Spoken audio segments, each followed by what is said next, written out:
విక్కీ ఏంటి? ఒక్కసారి బయటికి రా. ఇప్పుడా?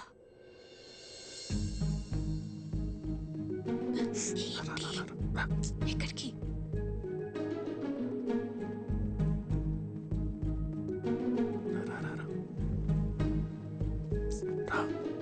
విక్కీ ఏంటి ఇక్కడ తీసుకొచ్చావు? ఎవరైనా చూస్తే? ఇక్కడనే పడుకుంటే బెడ్ తిరుగుతుంది. అయితే మీ అన్న వదినలకు చెప్పేసి అప్పుడు మన ఇద్దరు ఒకటే బెడ్ మీద పడుకోవచ్చు.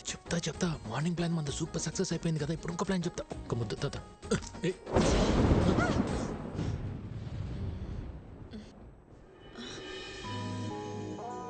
హలో, థండర్ వెళ్ళిపోయి చాలాసేపు అయింది. అప్పుడు వెళ్ళిపోయింది తండ్రు. థండర్ కొంచెం సేపే ఉంటుందమ్మా. బేబీ సోనీ, వర్షం వచ్చేలా ఉంది, తొందరగా పైకి రండి. ఆ బోనమ్మా, వస్తున్నా. ఏంటక్క? బోనం పిలుస్తుంది, రండి. ఆ పురుషోత్తం వాళ్ళని కూడా పిలు. ఇంకోసారి థండర్ వస్తే బాగుంటుంది కదా.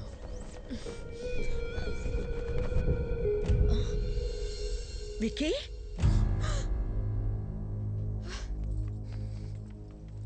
ఏంట్రా ఇది?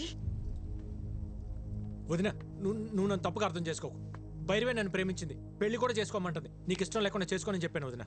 అవునా? తనే ప్రేమించింది, తనే పెళ్లి చేసుకోమంటుంది. నీకు తన మీద ఏ ఫీలింగ్స్ లేవు, అంతే కదా? సరే, నువ్వు రమ్మా. రేయ్, ఈ ఓవర్ యాక్షన్ నా దగ్గర చేయకు. జరిగింది జరిగినట్టు చెప్పు.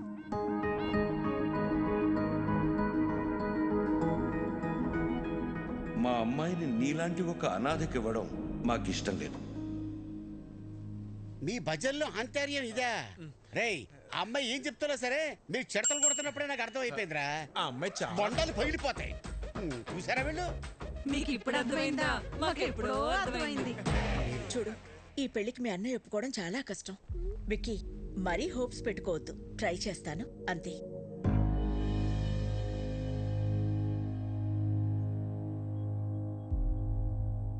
అయితే నువ్వు మా కోసం రాలేదు కదా? అది కాదన్య, చెప్తే మీరేమంటారు అని.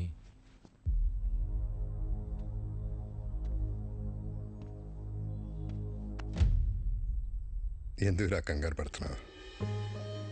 14 ఏళ్ళుగా దూరం అయిపోయాను బాధపడుతున్న మా దగ్గరికి నిన్ను భైరవి తీసుకొచ్చింది. ఈ ఇంటికి ఎంతకంటే అదృష్టం ఎవరు తీసుకొస్తారా?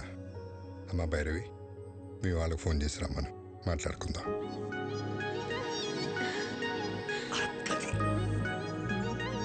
థ్యాంక్స్ వదినా.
బాగా కొడుతున్నాడు కదా.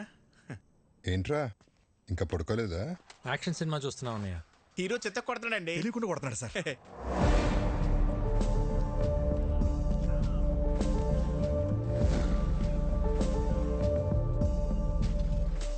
లేట్ అయిపోతుంది, పడుకోండి. ఈ ఫైట్ అవగానే వెళ్ళి పడుకుంటాం సార్.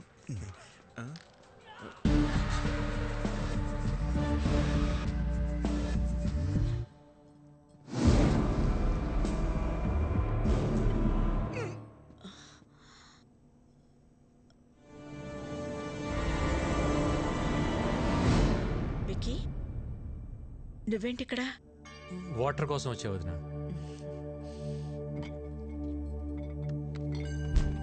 ఇదిగో తీసుకో, ఆల్రెడీ నీ రూమ్ లో ఉన్నాయి. చూడలేదు.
విక్కీ ఏ వికీ ఏమైందిరా? ఎవరొచ్చారు? ఏమైంది విక్కీ? హా? ఏముంది బోనమ్మా, ఈ మధ్యన దొంగతనాలు ఎక్కువైన ఇంటల్లా మన ఇంటి మీద కనబడి ఉంటుంది. మనం రాగానే పారిపోయారంటే దొంగలు కాక ఇంకెవరై ఉంటారో. ఎప్పుడు రాని దొంగలు ఇప్పుడు ఎందుకు వచ్చినట్టు? దొంగలు ప్రతిరోజు ఒక ఇంటికి వెళ్తారంటండి. ఈ రోజు ఇంటికి వచ్చారు. ఇంకా నయం విక్కీ చూశాడు కాబట్టి ఎవరికేం కాలేదు. విక్కీ నీకేం కాలేదుగా? నాకేం కాలేదని. సరే సరే, రండి రండి. ఎవరికి ఏం కాలేదు కదా. పదండి పదండి పదండి పదండి. పదండి. రా విక్కీ. పదండి.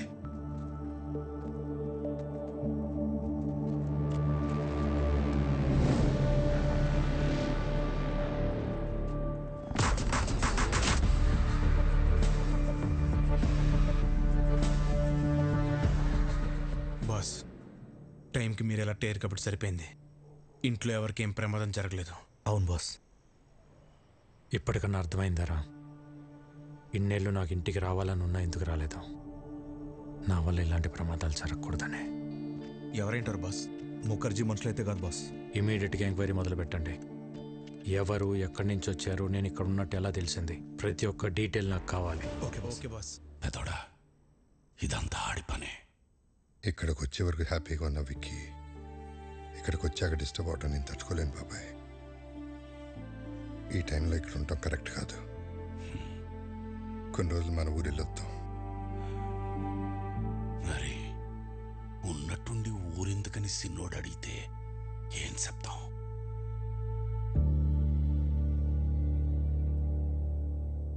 జరిగిందేదో జరిగిపోయింది. తమ్ముడొస్తే గానీ లక్ష్మీ నరసింహస్వామి యాగం చేయనని వాయిదా వేస్తూ వచ్చావు. మొక్కు తీర్చుకోవాల్సిన సమయం వచ్చింది. వెంటనే యాగం జరిపించు రాజారాం. తప్పకుండా చేస్తాను గురుగారు. తదాస్తు. మా తమ్ముడు చేసుకోబోయే అమ్మాయి భైరవి. నమస్కారం. శుభం. చూడు నాయనా, ఎలాంటి విఘ్నాలు వచ్చినా ఈ యాగాన్ని పూర్తి చేయించాల్సిన బాధ్యత నీది.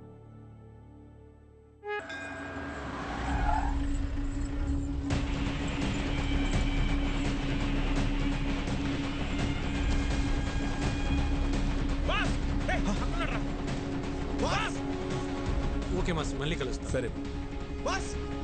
బాస్, ఆ బిహారీ గ్యాంగ్ మన ఇంటి మీద అటాక్ చేసింది మీకోసం కాదు బాస్, మరి మీ అన్నయ్య కోసం.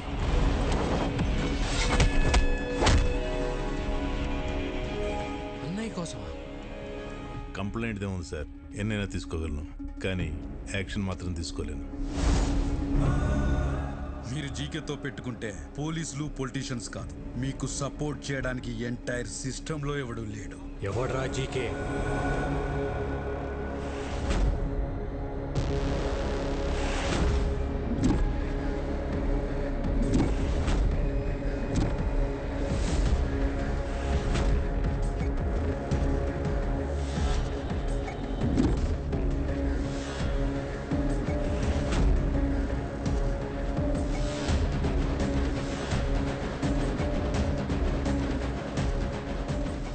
పాపారావు ఒకడు ఉన్నాడంట కదా బాస్, వాడు అల్లుడు ఈ జీకే. పాపారావా? రాజారాం, నువ్వెంత యాగం చేసినా నీ యోగం మారదు.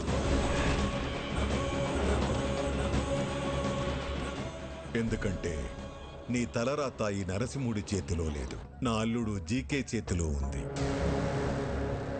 నీ చుట్టూ ఉన్న ఈ కెమెరాలు నువ్వు చేసే ఈ యాగాన్ని కవర్ చేయడానికి రాలేదు. నువ్వు చెప్పే ఒక్క మాట, ఆ ఒక్క మాట కోసం ఎదురు చూస్తున్నాయి. మన వాళ్ళు చంపడానికి ఆల్రెడీ గ్యాంగ్ దించారండి బాస్. ఎప్పుడు ఎటు నుంచి అటాక్ చేస్తారో ఎవరికి తెలియదు. ఆ మాట చెప్పకపోతే నీ చావు ఎటువైపు నుంచి వస్తుందో నీకు తెలియదు, అది ఎంత భయంకరంగా ఉంటుందో నాకు తెలియదు. యాగం జరిగే చోట పంచభూతాలు కదిలొస్తాయి. అవి నా చుట్టూ ఉన్నంత వరకు మీరెవ్వరూ ఏం చేయలేరు. ఓ, నిన్ను కాపాడడానికి భూమి చీలుతుందా, ఆకాశం కూలుతోందా, నీరు ముంచేస్తుందా, గాలి ఆర్పేస్తుందా? అవసరమైనప్పుడు అన్నీ కలిసి ఉగ్ర రూపంగా మారతాయి. ఇక్కడ మంగళవాద్యాల సౌండ్ తప్ప ఇంకో సౌండ్ వినిపించకూడదు. ఎవడి మీద డౌట్ వచ్చినా వాడిని వదలద్దు. నా కొడుకులు మనల్ని టచ్ చేసే లోపే వాళ్ళని లేపేయాలి. దాని పేరే నరసింహ అవతారం. రావాల్సినప్పుడు ఏదో ఒక రూపంలో చీల్చుకుని వస్తాడు.